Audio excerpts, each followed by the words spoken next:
내게 이르시되 인자야 내가 너를 이스라엘 작손 곧 패역한 백성. 자, 여기서 상당히 과격하면서도 중요한 표현이 뭐냐 하면 이스라엘 자손과 패역한 백성을 이렇게 동일시합니다. 이거는 뭐냐 하면요, 이스라엘 자손이라는 것을 아예 패역한 백성이라고 이렇게 정의를 내리는 기법이에요. 무슨 뜻이냐면 원래 이스라엘 자손들이 패역한 백성이 아니었는데 이렇게 불순종하니까 패역한 백성이 됐다라는 뜻이 아니라, 에스겔서의 이 강조법은 이스라엘 자손이라는 그 표현 자체가 패역한 백성이라는 뜻이에요. 그러니까 요게 좀 전제가 완전히 다르죠. 다시 한번 말씀드리면 이스라엘 자손은 원래 패역한 백성이 아니었고 선택받은 백성이었는데 패역한 게 아니라 이스라엘 자손이 곧 그 자손이라는 이름, 이스라엘이라는 이름이 패역이라는 거예요.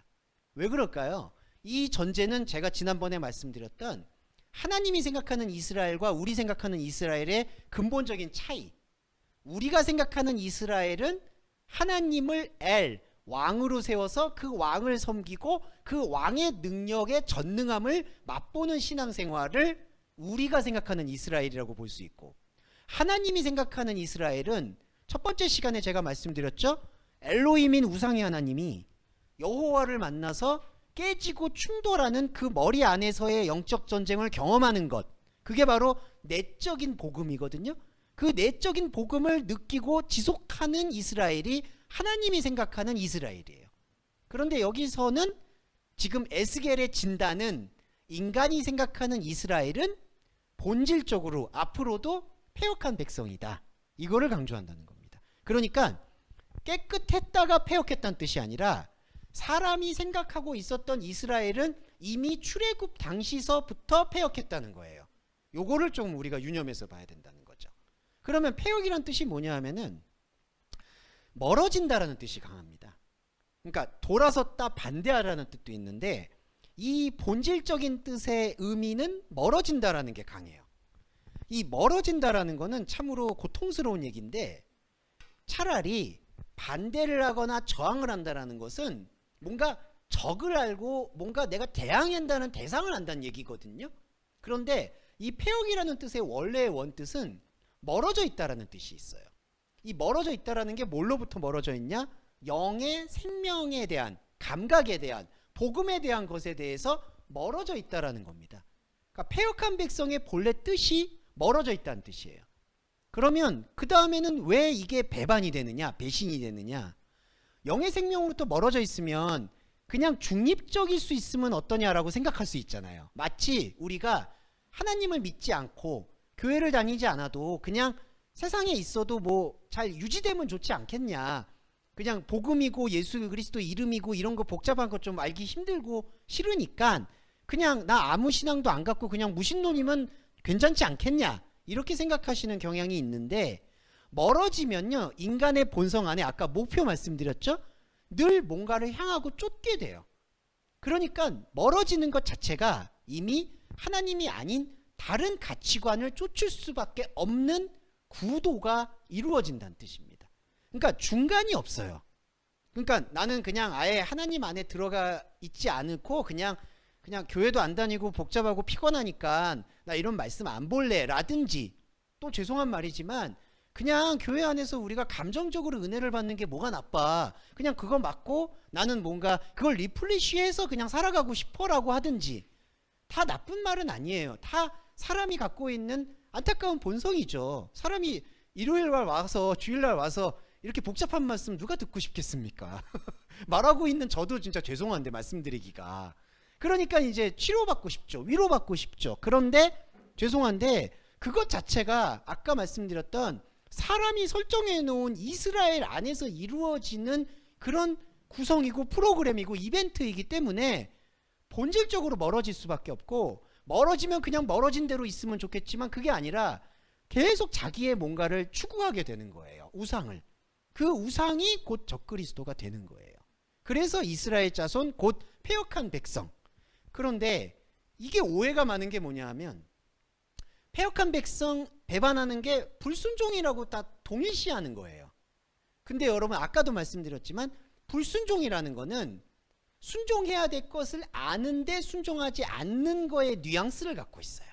그러니까 내가 뭘 섬겨야 되고 뭘 예배해야 되고 뭘 기도해야 하는 걸 아는데 너의 현실의 어려움과 세상의 걱정과 근심 때문에 순종하지 않는 거야 라고 전제를 하는 경향이 있어요. 그럼 여러분 여기서 큰 문제가 뭐가 일어나냐면요, 성령의 견인을 받고 성령의 은혜를 받으면 그걸 힘입어서 불순종을 순종으로 바꿀 수 있다고 생각을 해요. 그렇죠. 그래서 복음의 능력으로 늘 리플러시 되어서 하나님을 더 잘 섬길 수 있도록 해주세요라는 기도 제목이 거기서 나와요. 이게 엄청난 함정이에요. 왜냐하면 그렇게 성령의 견인을 받아서, 그것도 성령의 견인도 아닙니다, 자기 심리죠. 근데 자기 치유를 받아서 열심히 하나님을 섬기게 되죠. 그러면 또 뭐가 되죠? 그 나물의 그 밥인 거예요. 그러니까 진짜 이스라엘을 찾아가는 그 멀어짐에서 스탑하는 게 아니라 멀어진 상태에서 내가 멀어지지 않도록 도와주세요라는 그 대상을 참 하나님한테 찾는 게 아니라 우상의 하나님한테 찾아서 거기서 얻어 걸리듯이 내 심리적 감동이 오면 그걸 가지고 또 신앙생활을 꾸려가는 거예요. 그걸 패역한 백성입니다.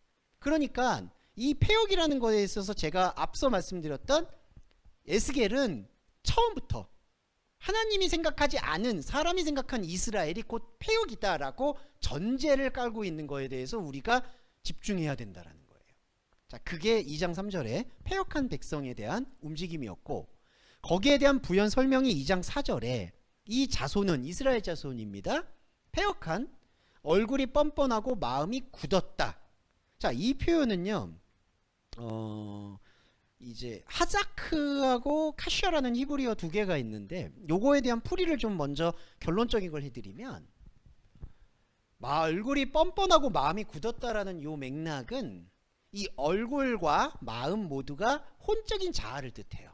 자, 얼굴은 뭐냐 하면은 내가 겪고 있는 관계들을 말하는 거고요, 마음은 그 관계들 속에서 내가 어떻게 행동하고 어떤 말을 하고 어떤 선택을 하는지를 주는 컨트롤 타워 같은 개념이 돼요. 그래서 얼굴과 마음은 맥락에 따라서 이 마음이 영과 결합되어 있는 경우도 있지만, 여러분 이 에스겔서 2장 4절에서의 마음은 얼굴과 결합되어 있는 혼적자를 뜻해요. 자, 그럼 혼적자가 지금 뻔뻔하고 굳었다고 하는데, 이 뻔뻔하고 굳었다라는 게 그냥 현상적으로 뻔뻔하다 이걸 얘기하는 게 아니라, 카시아와 하자크라는 이 의미는 뭐냐 하면 어떤 하나의 목표에 사로잡혀서 스스로를 힘들게 하는 상태라는 뜻으로 의역할 수가 있어요. 그래서 제가 여기 유인물에는 얼굴의 고역, 마음의 강렬함. 얼굴은 관계잖아요. 관계가 마음의 지배를 받는데, 지시를 받는데, 이 마음이 뜨거운 열정이 있어요. 그런데 이 열정의 화수분과 같은 열정의 원인이 하나님 이스라엘이 아니라 사람 이스라엘에 있어요. 그러니까 이 원인인 마음이 계속해서 강렬함과 열정을 얼굴 관계한테 이거를 계속 공급해요. 그러면 관계인 나는 계속 움직여요. 힘들어요. 힘든데 마음은 또 계속 강렬하게 부어져요. 이게 절대적 악순환이에요. 그러니까 마음은 계속 지시를 내려요. 너 이거 해야 돼. 너 이거 해야 돼. 너 지금 이거 안 하니까 문제가 생기는 거야. 자꾸 여러분 우리가 신앙생활할 때, 저도 계속 그렇습니다. 내가 일이 안 풀리는 게 이게 이 마음을 내가 접수하지 않아서 이런 거 아닐까? 계속 그래요. 저도 제가 제일 심할 거야 아마. 여러분들 중에서 제가 제일, 이거 갑자기 글이 안 써져. 그러면 내가 기도 안 해서 이런 건가? 여전히 어떻게 이렇게 사람이 집요할까요? 이렇게 말씀을 본다고 하는데도 늘 그래요. 이거예요, 이거. 그러니까 마음은 계속해서 뭔가 너 이거 뭐 해. 그러면 얼굴은 그걸 따라갈 수밖에 없거든요. 그러니까 힘들어요. 이게 바로 패역한 백성의 악순환이에요. 그럼 이걸 끊어내는 게 뭘까요? 원인으로 돌아가는 거예요. 2장 3절에 이스라엘의 개념을. 그래서 저희가 자꾸 이스라엘이 하나님이 원하시는 히브리다, 출애굽은 가나안을 가는 게 아니라 광야가 가나안이다, 자꾸 이런 개념을 우리가 연동하는 게 이런 말씀을 정확히 발견하기 위해서입니다. 네, 이렇게 보시면 되고, 그 다음에 2장 5절이 참 이게 얄궂은 의미인데, 그들은 패역한 족속이다.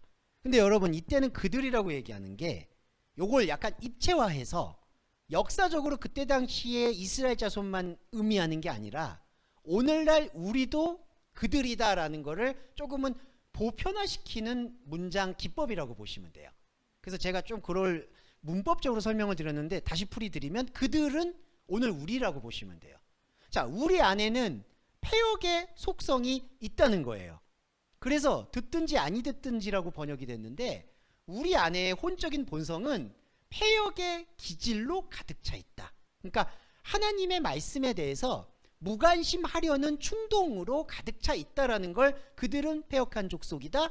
듣든지 아니 듣든지 안에 이렇게 함축되어 있는 거예요.